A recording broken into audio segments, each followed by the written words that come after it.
Financial markets పై పట్టు సాధించాలనుకునే వాళ్ళు Revanth conduct చేసే వెబినార్ కోసం ఈ నెంబర్ కి కాల్ చేయండి. నమస్తే, వెల్కమ్ టు సుమన్ టీవీ. నేను విష్ణు. ప్రస్తుతంతో పాటు NISM and CRISIL certified wealth manager Revanth చలమలో ఉన్నారు. వారితో మాట్లాడదాం. నమస్తే రేవంత్. నమస్తే అండి. రేవంత్, ఇవాళ మార్కెట్ క్రాష్ కి సంబంధించి, మార్కెట్ అప్డేట్స్ కి సంబంధించి ఒక న్యూస్ వచ్చింది. ఒకసారి చదువుతాను. మీతో కూడా నేను ఆర్టికల్ షేర్ చేసుకున్నాను. Sensex Nifty record worst month since covid market crash, a warning sign. అవును. అది ఇంకొక న్యూస్ వచ్చేసేసి ఇది కూడా మీతో షేర్ చేసుకోవడం జరిగింది. నేను Diwali has never been this bad for Nifty bulls in last 10 years. Time to buy the fear.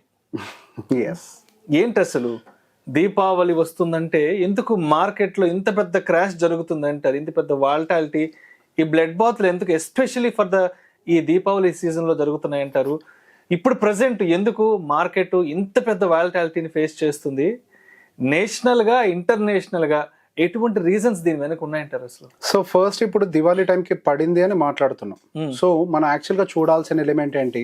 Diwali కంటే ముందు మార్కెట్ ఎక్కడుంది అనేది. రైట్. యాక్చువల్ గా అసలు దివాళీ టైం వచ్చింది అని అంటే మనకి పండగ వాతావరణం మొదలైనట్టు.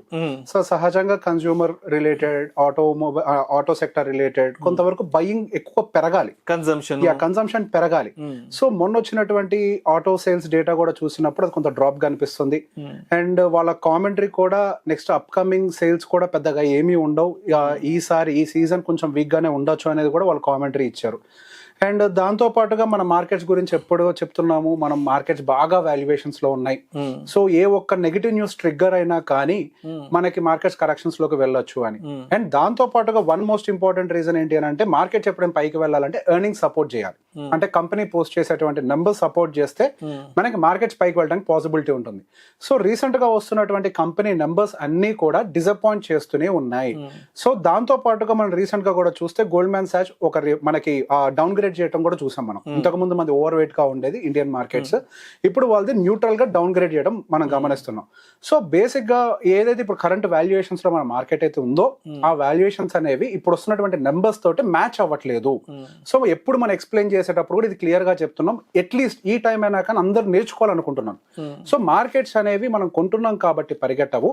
మార్కెట్స్ అనేవి ఎప్పుడు కూడా ఆ కంపెనీస్ యొక్క నెంబర్స్ ఎంతైతే పోస్ట్ చేస్తున్నాయో దాని మీద డిపెండ్ అయ్యి ఉంటాయి. అసలు మార్కెట్ అంటే ఏంటండి? Group of stocks. ఆ స్టాక్స్ అంటే ఏంటండి? కంపెనీలు. సో ఆ కంపెనీలు ఎలా పర్ఫామ్ చేస్తాయి అన్నదాన్ని బట్టే కదా వాటి యొక్క వాల్యుయేషన్ కానీ, వాటి యొక్క ప్రైస్ కానీ మనం డిటర్మైన్ కానీ, డిసైడ్ కానీ చేసేది.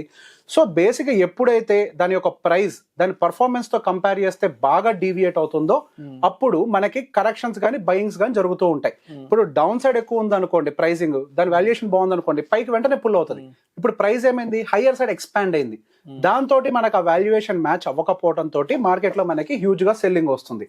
అండ్ మనం FIS కూడా సెల్లింగ్ గమనించినట్లయితే this is the highest record ని బ్రేక్ చేసేసారు.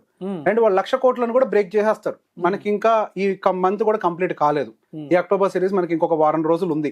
మనకి దివాళీ తోటి ఈ సిరీస్ కూడా కంప్లీట్ కాబోతుంది, దివాళీ రోజు తోటి. సో బేసిక్ గా మనకి దివాళీ సిరీస్ అయిపోయే టైంకి వాళ్ళు ఖచ్చితంగా 1,00,000 కోట్లు కొట్టడానికి పెద్దగా టైం పట్టదు. ఇప్పటి వరకు FIIలు వెనక్కి తీసేసుకుంది 88,137 కోట్లు. ఎస్, అవును. సో బేసిక్ గా మనకి ఇంకొక వారం ఉంది, అటు ఇటుగా వారం ఉంది. వాళ్ళు రోజుకి 5,000 కోట్లు లేపేస్తున్నారు. అవును, మార్కెట్ నుంచి 5,000 కోట్ల చొప్పున లేపుకుంటూ వెళ్ళిపోతే వాళ్ళకి ఇంకొక 4 రోజులు టైం ఉంది. సో పెద్ద టైం ఏం పట్టదు వాళ్ళకి 1,00,000 కోట్ల మార్కెట్ టచ్ చేయడానికి. సో బేసిక్ గా మార్కెట్ లో వాళ్ళు సెల్లింగ్ ఎందుకు చేస్తారు? ఎప్పుడైతే వాల్యుయేషన్ బాగోలేదో, మనం ఇప్పుడు దాకా పెట్టిన పెట్టుబడులన్నీ కూడా మంచి రిటర్న్స్ ఇచ్చేసాయి, ఇక మీదట ఈ వాల్యుయేషన్స్ అనేవి మన మార్కెట్ లో, ఈ వాల్యుయేషన్స్ లో మన మార్కెట్ లో కనుక డబ్బులు ఉంటే మనకు ఆ రిటర్న్స్ కనపడవు. సో బెటర్ వాళ్ళకి బాండ్ మార్కెటో లేదా గోల్డ్ మార్కెటో లేదా అదర్ ఎమర్జింగ్ మార్కెట్స్ ఏమైనా ఫేవరబుల్ గా కనిపిస్తుండొచ్చు. సో బేసిక్ గా దర్ ఆర్ మల్టిపుల్ పారామీటర్స్. ఒకటని చెప్పలేం మనం. మంది ఓవర్ వాల్యుయేషన్ ఒకటే కాదు, మందంతో కంపేర్ చేస్తే వేరేది బెటర్ గా కూడా కనిపిస్తుండొచ్చు వాళ్ళకి. గోల్డ్ మార్కెట్ ఇంకా బెటర్ గా కనిపిస్తుండొచ్చు. ఇంకొక ప్రాబబిలిటీ కూడా ఉంది, మనకి తెలియని ఏవో విషయాలు వాళ్ళకి తెలిసి ఉండొచ్చు. సో యుఎస్ లో ఎలక్షన్స్ రాబోతున్నాయి. సో యుఎస్ ఎలక్షన్స్ కి రిలేటెడ్ చాలా అన్సర్టనిటీ క్రియేట్ అవుతుంది. నేను ఎలాన్ మస్క్ గారు కూడా ఒక ట్వీట్ చేశాను, యుఎస్ డెప్ట్ మార్కెట్ చాలా బ్యాడ్ గా ఉంది అని. సో బేసిక్ గా లైక్ మనకి అన్క్లైమ్డ్ ప్రాఫిట్స్ అనేవి చాలా ఎక్కువగా ఉన్నాయి, చాలా లాసెస్ చాలా ఎక్కువగా ఉన్నాయి. సో అన్క్లైమ్ లాసెస్ అంటాము, చాలా ఎక్కువగా ఉన్నాయని కూడా మార్కెట్లో సర్క్యులేట్ అవుతుంది. సో బేసిక్గా ఎస్, మనం దాని ఒక్కదాన్ని మనం కన్సిడర్ చేయలేము. సో బేసిక్గా ఒకటే కన్సిడర్ చేయాలంటే యూఎస్ మార్కెట్ కూడా కరెక్ట్ అవ్వాలి. యూఎస్ మార్కెట్స్ కరెక్ట్ అవ్వట్లేదు. కానీ ఇక్కడ మనం పొలిటికల్ సినారియోను కూడా మనం స్టాక్ మార్కెట్ తోటి లింక్ చేసి చూడాలి. మార్కెట్స్ అనేవి ఎప్పుడు ఇండిపెండెంట్ గా ర్యాలీ అవ్వవు. Political, geo political, local politics అన్నిటిని కూడా క్లబ్ చేసుకొని వెళ్తూ ఉంటాయి. యుఎస్ లో ఎలక్షన్స్ ఉన్నాయి కాబట్టి మార్కెట్స్ ని స్టేబుల్ గా ఉంచే ప్రయత్నం చేస్తుండొచ్చు. ఈవెన్ ఏ గవర్నమెంట్ అయినా చేసే పనే అది. సో దాంతో మార్కెట్ లో ఒక పాజిటివ్ వైబ్ ఉంటుంది. ఎలక్షన్స్ అనేవి వాళ్ళకి ఫేవరబుల్ గా ఉంటాయని జనరల్ సెంటిమెంట్ ఉంటుంది స్టాక్ మార్కెట్ పాజిటివ్ గా ఉంటే. సో దాని బేసిస్ తోటి కూడా కొంతవరకు పాజిటివిటీ మెయింటైన్ చేయొచ్చు. కానీ యాక్చువల్ గా మనం డేటాస్ ని చూసినప్పుడు జాబ్స్ అద్భుతంగా లేవు, ఏది కూడా లైక్ బెటర్ డేటాస్ అయితే ఎక్కడ ఎవరు ఇవ్వట్లే.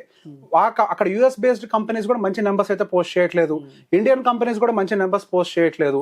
వాళ్ళు ఆల్రెడీ ఇన్ఫ్లేషన్ ఫియర్ లైక్ మనకి గ్రోత్ పెద్దగా ఉండకపోవచ్చు అని ఎప్పటి నుంచో మనం కూడా దాన్ని స్ట్రెస్ చేసి చెప్తున్నాం. వచ్చే నెంబర్స్ మనం పూర్తిగా నమ్మటానికి లేదు. ఇదంతా ప్రపంచమంతా ఎలక్షన్స్ కి వెళ్తున్న టైము. సో డేటాస్ కొంత మ్యానిపులేట్ అవడానికి కూడా స్కోప్ ఉంటుంది అని చెప్పి మనం ఎప్పటి నుంచో కూడా మాట్లాడుకుంటున్నాం. సో బేసిక్ గా మనం గమనిస్తే ఇప్పుడు ఆ నెంబర్స్ కూడా డౌన్ సైడ్ రావడం, అంటే కంపెనీ నెంబర్స్ కూడా వీక్ గా పోస్ట్ చేయడం తోటి ఆ ఫియర్ నిజమేమో అనేది కూడా ఒక పాయింట్ ట్రిగ్గర్ అవుతుంది. అయితే యూఎస్ లో ట్రిగ్గర్ అవ్వాలి కదా, ఇండియాలో ఎందుకు ట్రిగ్గర్ అవుతుందంటే యూఎస్ లో ఎలక్షన్స్ ఉన్నాయి నెక్స్ట్ వీక్ లో మనకి, అంటే నవంబర్ స్టార్టింగ్ లో మనకి ఎలక్షన్స్ ఉన్నాయి. ఆ ఎలక్షన్స్ కంప్లీట్ అయిన తర్వాత ఫెడ్ మీటింగ్ ఉంది. ఆ ఫెడ్ మీటింగ్ యొక్క అవుట్పుట్ ఎలా ఉంటుందో ఎవరు ఊహించలేకపోతున్నారు. ఇంట్రెస్ట్ రేట్ కట్టిస్తామని ముందు చెప్పారు, అది బిఫోర్ ఎలక్షన్. ఎలక్షన్ తర్వాత వాళ్ళు సేమ్ స్టాండ్ మీద ఉంటారా లేదా ఏదైనా డిసప్పాయింటింగ్ న్యూస్ చెప్తారా? వాళ్ళు డిసప్పాయింటింగ్ న్యూస్ చెప్పరు అని అనిపిస్తే మనకి ఎఫ్ఐఆర్ సెల్లింగ్ చేయాల్సిన రీజనే లేదు. రైట్, మరి ఇండియా సైడ్ నుంచి యాక్చువల్ గా చెప్పాలంటే when compare to the global market, Indian market చాలా స్టేబుల్ గా ఉన్నట్టు, బ్యాంకింగ్ సిస్టమ్ స్టేబుల్ గానే ఉంది. So when compare to Indian market, US market is actually bad. కానీ మన ఇండియాలో ఫస్ట్ సెల్లింగ్ ఎందుకు వస్తుంది అంటే మేబీ ఆఫ్టర్ ఎలక్షన్స్ అక్కడ ఏమైనా జరుగుతుందేమో, అది మనకు తెలియదు. సో మనం వాళ్ళు సెల్ చేస్తున్నారు అని అంటే we have to keep it in mind, there could be some activity going further, ఏదైనా జరగచ్చేమో అని. అండ్ దాంతో పాటుగా ఇంకోటి కూడా చెప్పాం, మార్కెట్ లో ఎప్పుడు కూడా మనకి 3 ఫేసెస్ ఉంటాయి, bull, bear and consolidation. So ఇప్పటి వరకు మనం దాదాపుగా 2020 జూన్ నుంచి మనకి కోవిడ్ క్రాష్ తర్వాత అక్కడి నుంచి మార్కెట్ ఎప్పుడు బియర్ టెరిటరీలోకి ఎంటర్ కాలే. 18%, 19% నిఫ్టీ కరెక్ట్ అయిన సందర్భాలు ఉన్నాయి మనకి రష్యా ఉక్రెయిన్ వార్ వచ్చినప్పుడు, కానీ ఎప్పుడు కూడా బియర్ టెరిటరీలోకి మార్కెట్స్ అనేవి ఎంటర్ కాలేదు. మేబీ ఇక మీదట మనకి ఓకే ఆ బుల్ ర్యాలీ అంతా సినారియో జరిగింది కాబట్టి ఒక కన్సాలిడేషన్ జరగడానికి కూడా అవకాశం ఉంది. ఇది మంచిది కాదా అంటే 100% మంచిది. ఒక మార్కెట్ హెల్దీగా ఉండాలి అని అంటే మార్కెట్ లో కన్సాలిడేషన్ ఉండాలి. అప్పుడు స్టాక్స్ అన్ని కూడా ప్రైస్ ఫైండింగ్ ని చేసుకుంటాయి, అంటే వాటి యొక్క వాల్యుయేషన్ కి అనుకూలంగా వాటి యొక్క ప్రైజెస్ ఐడెంటిఫై చేసుకుంటాయి. ఆ ప్రైజెస్ లో కనుక మనం స్టాక్స్ కొంటే మన ఫ్యూచర్ లో కూడా మంచి రిటర్న్స్ రావడానికి ప్రాబబిలిటీ ఉంది. ఇప్పుడు మీరు చెప్పినట్టుగా దివాళీ పాయింట్ ని కూడా చూద్దాం ఒకసారి. సో దివాళీ సహజంగా మనకు వచ్చే టైం కల్లా మార్కెట్స్ అనేవి బులిష్ గా ఉండడానికి మనకు ఒక సెంటిమెంటల్ రీజన్, పండగ వాతావరణం ఉంటుంది, బయింగ్ ఎక్కువగా జరుగుతుంది అని. మనకి లాస్ట్ 10 years లో మనం 2024 ఎక్స్క్లూడ్ చేస్తే లాస్ట్ 10 years 23 నుంచి 24 వరకు కేవలం 2 సార్లు మాత్రమే మనకి దివాళీ ఆ మూమెంట్ లో, దివాళీ పీరియడ్ లో 2 సార్లు మాత్రమే మనకి నెగిటివ్ రిటర్న్స్ ఇవ్వడం జరిగింది. ఒకటి 2015 -4.5% ఇచ్చింది, ఇంకొకటి 2023 పోయిన సంవత్సరం -1.4. సో ఈసారి ఆ రికార్డ్స్ అన్నింటినీ బ్రేక్ చేసేస్తుంది మార్కెట్. సో బేసిక్ గా మనకి రేపటి నుంచి మార్కెట్ ఏమైనా రివర్స్ అయ్యి ఆ 2015 రికార్డ్ ని బ్రేక్ చేయకుండా ఆపుతుందా లేదా మనకు తెలియదు. ఇప్పుడు మార్కెట్ అయితే కిందకు వచ్చింది, ఇంకా దివాళీకి టైం ఉంది, ఇన్ బిట్వీన్ ఏదైనా రియాక్షన్ వచ్చి పైకి వెళ్తుందా we don't know. But as of now it is weaker, చాలా వీక్ అయిపోయింది మార్కెట్. సో మనకి ఈ యాక్చువల్ సెంటిమెంట్ ప్రకారం అయితే మనం గమనిస్తే 2020, 2021 ఈ సందర్భాలన్నింటిలో కూడా మార్కెట్స్ మంచి మంచి రిటర్న్స్ వచ్చాయి. ఈ 2 సంవత్సరాల్లో కొంత వీక్నెస్ ఉంది. ఇందాక ఫస్ట్ చెప్పిన పాయింట్ అదే, దివాళీ టైంకి యాక్చువల్ గా మన మార్కెట్ ఎక్కడ ఉంది అనేది. మార్కెట్ కన్సాలిడేషన్ లోవర్ లో ఉందనుకోండి, పాజిటివ్ అవడానికి అవకాశం ఉంది. ఆల్రెడీ ఫ్యూచర్ లో వచ్చే పాజిటివిటీని కూడా యాంటిసిపేట్ చేసి రిటర్న్స్ ఇచ్చేసింది అనుకోండి, ఇంకెక్కడి నుంచి ఇస్తుంది? రైట్. అయితే ఒక్కసారి అంటే లాస్ట్ 10 years లో అసలు మార్కెట్ దివాళీ సీజన్ లో ఏ విధంగా బిహేవ్ వచ్చేసింది, మీ దగ్గర ఏదైనా డేటా షేర్ చేయగలరు? సో 2014లో మనకు మార్కెట్ న్యూట్రల్ గా ఉందండి, 2015లో -4.5%, 2016లో ప్లస్ పాజిటివ్ లో 0.2%, 2017లో న్యూట్రల్ గా ఉంది, 2018లో పాజిటివ్ 2.7%, 2019లో 1%, 2020లో 6.8%, one of the highest gains ఆ టైంలో. 2021లో 1.3%, 2022లో 2.3%, 2023 పోయిన సంవత్సరం -1.4% తోటి క్లోజింగ్ జరిగింది. అవుట్ ఆఫ్ దిస్ 10 years మనకి 2 సంవత్సరాలు మాత్రమే నెగిటివ్ గా ఉంది. ఇది 3వ సంవత్సరం. ఇప్పుడు మనకి 2024లో రికార్డ్ బ్రేకింగ్ అవుతుందా లేదా? మనకి రికార్డ్ బ్రేకింగ్ హై కోవిడ్ టైంలో జరిగింది, రికార్డ్ బ్రేకింగ్ లో క్రియేట్ అవుతుందా లేదా అనేది మనకి దివాళీ వచ్చే వరకు వెయిట్ చేసి చూడాలి. అండ్ మార్కెట్స్ కి సంబంధించి సపోర్ట్స్ గురించి కూడా ఒకసారి మాట్లాడదాం. సో మనం గమనిస్తే మనకు ఆల్మోస్ట్ నిఫ్టీ వచ్చేసరికి -8% ఇవాళ తోటి మనకి ఈ మంత్ స్టార్టింగ్ నుంచి ఆల్మోస్ట్ -8% అంటే హైస్ నుంచి. సో మనం లాస్ట్ మంగళవారం మనం మాట్లాడుకున్నప్పుడు 22వ తారీఖున 23వ తారీఖున మనం మాట్లాడుకున్నప్పుడు మంగళవారం నాడున మనం 24,000 సపోర్ట్ గా యాక్ట్ చేస్తుందని మాట్లాడుకున్నాం. సో ఈ రోజు గమనిస్తే మార్కెట్ 24,000 రీజియన్ లోకి ఎంటర్ అయిన తర్వాత మళ్ళీ ఒక 100 పాయింట్స్ బౌన్స్ బ్యాక్ అయ్యి కొంచెం అప్ సైడ్ క్లోజ్ అవడం గమనించాం. ఎండ్ ఆఫ్ ద డే ఇవాళ క్లోజింగ్ నెగటివ్ అయినప్పటికీ 24,000 మనం ఏదైతే అనుకున్నామో అక్కడ కొంతవరకు బయింగ్ సపోర్ట్ కనిపిస్తుంది, అక్కడ బయస్ ఉన్నట్టుగా కనిపిస్తుంది. సో అక్కడ నుంచి మార్కెట్ పైకి వెళ్ళిపోతుందా అని అంటే అలా ఉండదు. సో మార్కెట్ ఎక్కడైతే బయస్ ఉంటారో అక్కడ ఒక స్ట్రగుల్ జరుగుతుంది, ఒక చిన్న బియర్ అండ్ బుల్స్ మధ్యలో ఒక ఫైట్ జరుగుతుంది. సో ఇక్కడ ఎవరు విన్ అవుతారు అనే దాని మీద ఫ్యూచర్ డిసైడ్ అవుతుంది. బట్ మనకి ఇక్కడ నుంచి వెంటనే రివర్సల్ రావడానికి అయితే మార్కెట్ లో స్కోప్ ఉండదు.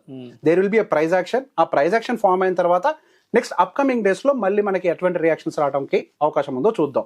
ఒకవేళ 23,900 కనుక బ్రేక్ అయ్యి ఒక డే కింద క్లోజ్ అయింది అని అంటే నెక్స్ట్ మనకి మార్కెట్ లో 22,700-800 వరకు కూడా సపోర్ట్స్ లేవు. ఇంకొక 7 నుంచి 800 పాయింట్ల వరకు కూడా ఫాలో వస్తుంది. ఒకవేళ ఆ 22,700-800 లెవెల్ కూడా బ్రేక్ అయితే మనకి 21,800 వరకు I feel that was the last.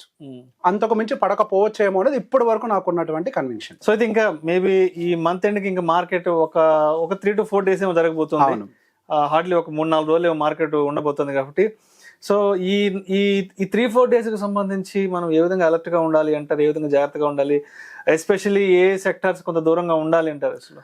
So basic ఇప్పుడు మనకి ఇంత ఫాల్ వచ్చిన తర్వాత టెక్నికల్ బౌన్స్ అనేది మార్కెట్ లో ఉంటుంది. ఇప్పుడు మనకి పుట్ కాల్ రేషియోస్ అంటే మనకి FNO పుట్ కాల్ రేషియోస్ అవన్నీ చూసుకున్నా కానీ ఎక్స్ట్రీమ్ బేరిష్ గా ఉంటాయి. సో బేసిక్ గా కొంత లిక్విడిటీ కోసం కూడా మార్కెట్ కొంత కూల్ ఆఫ్ అవడానికి కొంత ట్రై చేస్తుంది. సో బేసిక్ ఇప్పుడు వచ్చే రివర్సల్ ని అయిపోయింది సెల్లింగ్, మార్కెట్ ఇక్కడ నుంచి పైకి వెళ్ళిపోద్ది అని మనం కంగారు పడాల్సిన అవసరం లేదు. మార్కెట్ ఇక్కడ నుంచి డైరెక్ట్ గా పైకి వెళ్ళిపోయి ఆల్ టైమ్ హైస్ ని బ్రేక్ చేసేంత పరిస్థితులు అయితే కనపడట్లేదు. సో మార్కెట్ ఇక్కడ నుంచి టెక్నికల్ బౌన్స్ వస్తే అది రివర్సల్ లాగా మాత్రం మనం ఇమీడియట్ గా ట్రీట్ చేయకూడదు. సో మనకు హవెవర్ దివాళీ టైం కి ఒక రకంగా మార్కెట్ పడ్డది కాబట్టి మార్కెట్ 7-8% పడ్డది. అట్లాంటిది స్టాక్స్ అయితే విపరీతంగా పడ్డాయి. 15, 20, 25, 50% వరకు కూడా కరెక్షన్ జరిగింది.